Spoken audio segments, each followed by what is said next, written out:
Welcome back, everyone. Seafood Devon fan here, Ada Mortal's Wing Chun. Excited today because we're going to be talking about for the first time developing some of the actual weapons in the arsenal of Wing Chun. Starting with the most foundational and basic one, which is the Wing Chun straight punch. That's the one we're going to be introducing to you today, and the fundamentals of it. Okay, the basics of it. So, Wing Chun has a wide range of kind of attacking tools. We have the Bu Sao, you do palm strike. The palm strike can be high, palm strike can be low. You have elbow techniques. You have chopping techniques. The hook, the uppercut. Those are all important tools. Have all different kinds of applications. The most fundamental, though, most important weapon in the arsenal is the Wing Chun straight punch. Okay, so that's the one we're going to be starting with. That's the most basic, most important one. All right, all the other ones are kind of built upon that. So the reason I introduce the punch here, if you have developed the other tools we've been working on, so working on your stance, your foundation, your structure, working on finding your center, and working on basic movement, those skills are actually necessary to develop first, at least to have an understanding of them. It's of course not going to be perfect. Have an understanding of them before you can develop power with the punch. If you don't have any of those things, don't have your center, don't have your stance, you just try to develop the straight punch, you won't have power or success with it. Okay? So I encourage you to work on always the foundation. You build the foundation first, then we start to put the things on top of it. This is one of the things that comes after. The foundation has to come before the punch has to. Not just Wing Chun, or any art, boxing, the same kind of thing. Okay? So now here's the thing. I could talk about this one technique, the straight punch, all day. However, I recognize you probably don't want to listen all day, so we want to kind of break it down into the basics, so you can start to practice, and we're going to come back to it. So the first thing you're going to notice about the punch in Wing Chun, and I'm going to talk mainly about the things that make it unique. First thing you're going to notice that when I punch from here in Wing Chun is that my fist here is what's called in Kung Fu, it's called the Sun character fist. Okay, called Sun character because if you look at it from in the front, the way it has those lines going, horizontal lines, creates a box shape there. It's like the character, if you look up the ideogram, the character for sun, the Chinese written character for sun. That's why it's called Sun style, or Sun character, okay? As opposed to a horizontal fist like this, you've probably seen this in karate. More commonly you see it in boxing because boxing punches are done with the horizontal fist like that. First, for a split second here, we're going to talk about why that is in Wing Chun. So fundamentally, again, this is a longer discussion piece. Fundamentally, Wing Chun is open hand art, meaning that it's designed for you being outside, you're having to defend yourself in an emergency or attacking in different situations where you don't have time to wrap up your hands like a boxer does it, put on gloves and all that other stuff. It's not realistic, okay? You have to defend yourself suddenly from everyday situation. So because of that, this system of punching, so with a vertical fist like this, is the safest way to protect your hand when you're punching full force with the open hand. You can see it yourself, even if you're practicing on a punching bag here, you're gonna see the difference immediately. When you do it with an open hand, I don't know, I've been a youth worker for more than 20 years, so I've seen a lot of really tough looking guys come into the drop-in youth center next day, and they always have the cast on, okay? The cast on, not because someone broke their arm, it's because they broke their hand punching someone else. Because of course they're punching in whatever situation they're in, they're punching someone with a unprotected fist in the face. They actually end up breaking their hand on the other person's jaw or whatever. So the reason for that is, this such style punching, when you punch like this, works perfectly fine if you have a big glove on it. The problem is the point of contact is going to be your the first two knuckles here. those first two knuckles end up taking all of the pressure. Those are 90% of the time the ones that end up breaking. The concept in Wing Chun with our fist, like a hammer fist, is to try to create a structure here that's more flat across the top, so we're trying to evenly distribute that weight when it connects. The second part is the ones that connect are going to be the stronger ones here to absorb the impact. It's actually going to be the bottom three knuckles that make contact when you do this punch. Okay? So, the bottom three knuckles here, let's talk about how you kind of make that fist. The way I want you to think about it, the way my Sifu taught me, is to think about almost, obviously you have to do it fast when you're punching, just to teach you the basics. Almost think about like you're rolling. Imagine if you had a pen, you're rolling it up, but how I try to do it is you take this part of the I don't know if you can see, there's a padded part that runs across the top of your hand. Okay, the pad's there. For now, let's try it. You kind of grab those pads. So I reach down, I grab those pads, then I roll up those pads, okay? Now I'm almost like I'm holding on to that part. It has something now for me to support. I'm holding on to something. It allows me to make this part across here, I don't know, I'm hoping you can see, is very straight, okay? That part's straight, it's like all the energy is distributed across it. Next thing you're gonna do, and take your thumb, you bring it across just the first finger, okay? Your index finger here, the thumb comes across. At most, you can bring it a little tiny bit farther, but you're not gonna bring it way over here. So if you can see from here what happens, if here I'm able to keep this mostly relaxed. The second this comes across here, it's not showing very well, but actually it creates more tension here. You don't wanna keep tension here, you wanna keep this relaxed, all right? So this thumb shouldn't really come across here. There's another reason actually, because you can pull back. If you have this angle here, you can actually use that to catch things as well. There's different applications. Let's keep it simple. Just have your thumb go at this L angle here across your index finger, okay? You're holding that part of your hand, you roll up. So then it's like almost like you're holding on to something. That's how you're making your basic fist. So when I'm talking about throwing, making a fist at the end, that's the fist I'm talking about, okay, here. Last and final one I'll do for the kind of the reason for the sun character fist. When you're in a situation here, I'm fighting, this actually presents a narrower profile, if you can see this way, than if I turn my fist over this way.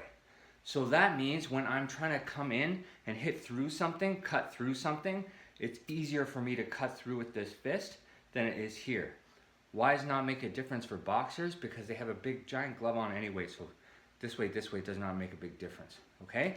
So that's the fundamentals of where we're coming from.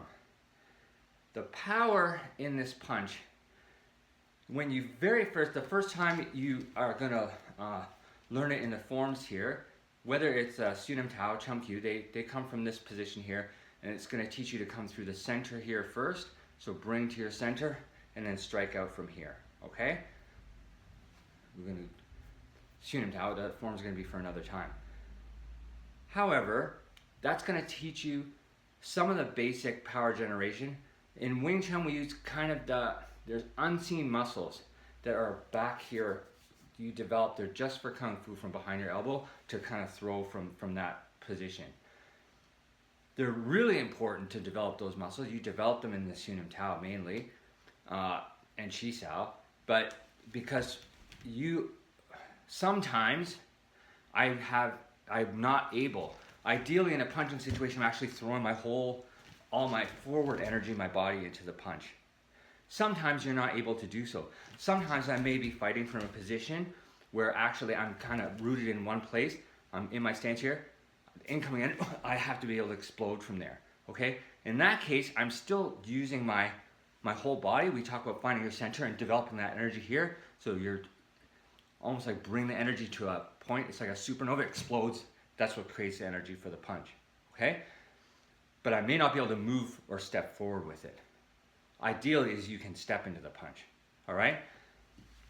For now, we're gonna assume that you're just learning the actual movement here. You're not gonna step in, we're just gonna have you, I want you just I already went over the stance, okay? So you get comfortable in your own stance here. The next part is from here, you're gonna stay as relaxed as you can. All I want you to do, we're gonna do a very, very simple straight one. Keep your hand relaxed, bring your hand through the center, relax, throw your hand away from you, okay? When you throw your hand away, one thing important I want you to keep in mind is you're gonna try to keep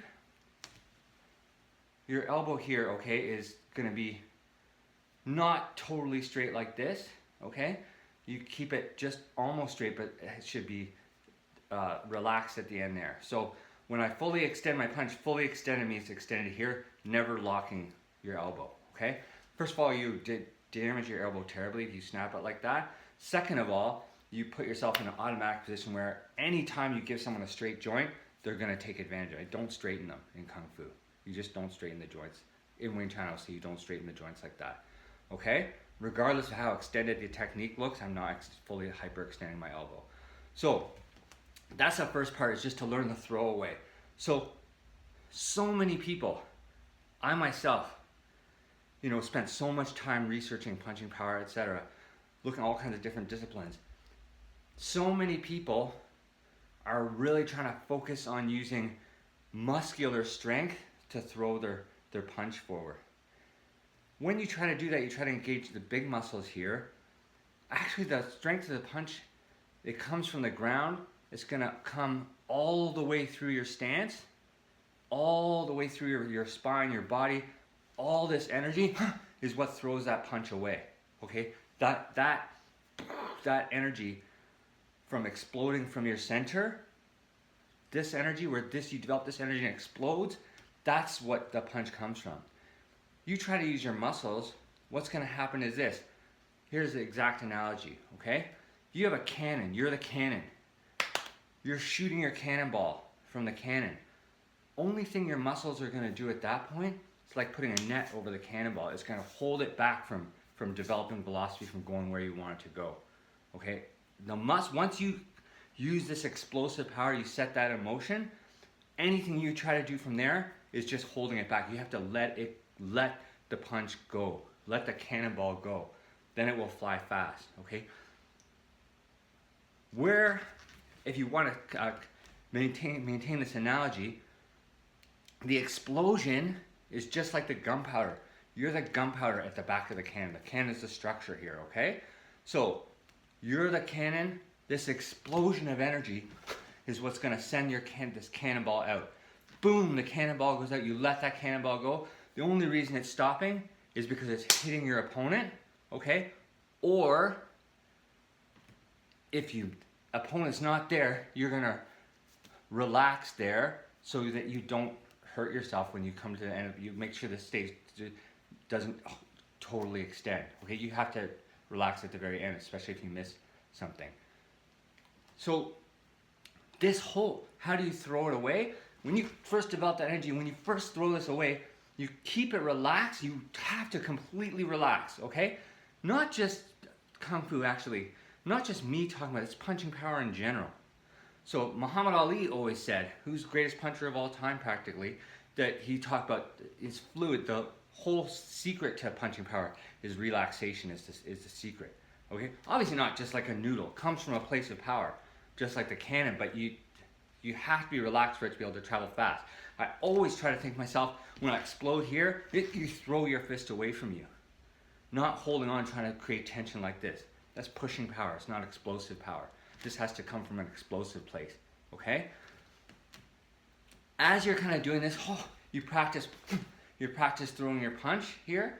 You notice I end up relaxed at the end, okay? Everything should be connected. So you can go back and watch the video about finding your center, okay? Finding that place from here, engaging your whole body, turning on all those lights, pull that energy in, pull that energy into your center, and then boom, the energy has to go somewhere. You put all that energy, you'll feel it in your feet, okay? So I'm connected to the ground when I do this. This punch, even though it appears to come from here, actually starts down in the earth. That energy, I can feel myself connected to the ground. Every part of my foot is connected. All that energy runs up through all these millions of different muscles. That's what lets this go, okay? Not punch from your arm here, okay? Punch from your arm here, which is so many people, and when you see just looks like arms just coming out here. If it's just that, nothing else is engaged, it's not gonna do anything. It's not gonna, there's no way you're gonna develop, it's impossible to develop power just from throw your arm away like that, okay? That's part of those muscles, but that's a little extra thing. All the rest of these muscles, your body energy throwing into this punch is 1,000 times more important, okay? So, mechanically I'm gonna talk about one last sort of aspect here that makes the punch in Wing Chun completely unique, okay? Almost every other, it is unique. I've looked at a lot of different punch, none is exactly like this. Wing Chun, I'm hoping you can see my wrist here. This is a relaxed motion. Not sure you can see the mechanic, but at the end of this punch, actually has a slight turn and sinking motion here. If you pay attention to my knuckles here, this motion, okay? That motion is almost what creates, that's what we're hitting with those knuckles there. It creates like it's a shock wave at the end of the punch. In addition to being a shock wave, if you've been on the receiving end of this punch from someone that does it well, actually it has like an uprooting quality. So it takes you, puts your weight back on your heels. It has an uprooting quality, which is, it destabilizes your opponent's stance. It uproots them so that they can't use their energy properly. That's one of the things we're trying to do with it. Okay? So, foundations, you're focusing on your stance first. You get your stance. I want you to try to find your center. So step 1 and step 2, we already went through all that stuff. Okay? You build up, you connect with the ground, build up that energy, then you're throwing this, you throw this away. Remember, cannonball, boom. Pull the energy, boom, you throw this one away, and then let your punch fly, okay? Let it fly away on its own, you stay relaxed. Only split second you actually make a proper fist is just at the very last second when this is about to connect, okay? Then it kind of creates it becomes like a made of steel at the end. Up until then, you want to keep it fluid. This very fluid, and boom, at this last second, it becomes like steel, all right? One way you can practice this, okay, a practicing tool, when you're first working on this, you're kind of messing around, you have to practice a lot, mess around, find how to turn on all those lights and stuff, not so easy. You have to kind of find a way, it's through practice, not just gonna do it one time you have it. It's thousands and thousands of times takes punches. So, one tool, when you throw your punch away, you keep your hand relaxed, and then you can actually focus on kind of doing that. I don't know if you can hear kind of, I'm actually grabbing at the very last second. That will keep you, if you focus at first on doing that, and grab, okay? It will keep you from keeping this tense all the way through. Any tension here, all that stuff, you put a net on your cannonball, it's not gonna go fast, not gonna hit anything, okay? Many people say, oh, I want to learn that chain punching, okay? First, you have to develop a straight punch, a straight blast that has power, energy, force, mass, all those things behind it. When you develop that, you can start putting things together in combinations and chains. You try to start and you're just doing, saw the movies and you end up people, they're doing this and then they think they have a tool and the tool, it's like a hammer that's made of rubber. It's not going to do any, doesn't do anything, okay? You have to make that proper tool first before you can add anything onto it. So the last kind of the part of this, I don't want to make this too long, complicated. It's already a lot of information. Is you can do this against, first you can practice in the air. You know, at some point, you have to apply force against something. You need feedback from something to tell you whether or not you're actually generating force or not. Otherwise, it's in danger of becoming a fantasy technique because you think they have the most powerful punch in the world, and the first time you need an emergency, you realize, uh-oh, didn't do anything. Okay, you don't want that moment of realization, not then, all right? Better to have it beforehand. So, not everyone, I brought this punching bag down, it's our heavy bag, I brought it downstairs, because I don't want to wake everyone up upstairs with this. So if you don't have this, you can have, if you have like a hard leather cushion from a pillow and you're a friend or a partner, or older child, will hold on to it, so then you can practice and have something to punch against. Or I have a pillar in my house, the internals. Sometimes you have to take away while you have the pillar. You can use tape something hard like the strong pillow to that, so you have something to punch against. At some point you need something to punch against. We also, especially with my kids here in my class, Kung Fu class, we use focus mitts a lot. Then developing focusing your power and precision, things like that. But really it's hard to replace something like the heavy bag, so you have something to actually punch against here, okay?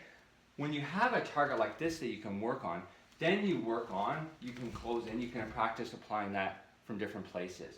So I'm gonna do a later video where I talk about actually how to sync your energy and kind of move into it. But that's where so when we're coming from this place here, and I sync my energy, okay, you can see it's easy even from a simple punch I put no effort into, you can get some power with it, okay? We're gonna go much more into that when we talk about that. Similar power generation applies to elbows and other things like that as well. I'm determined to keep this one simple for you, okay? So let's learn that basic straight punch. Learn the basic straight punch. We can come back. There's all kinds of depth that you can add to it to kind of make it more powerful, all right? Thank you so much for joining me. Until next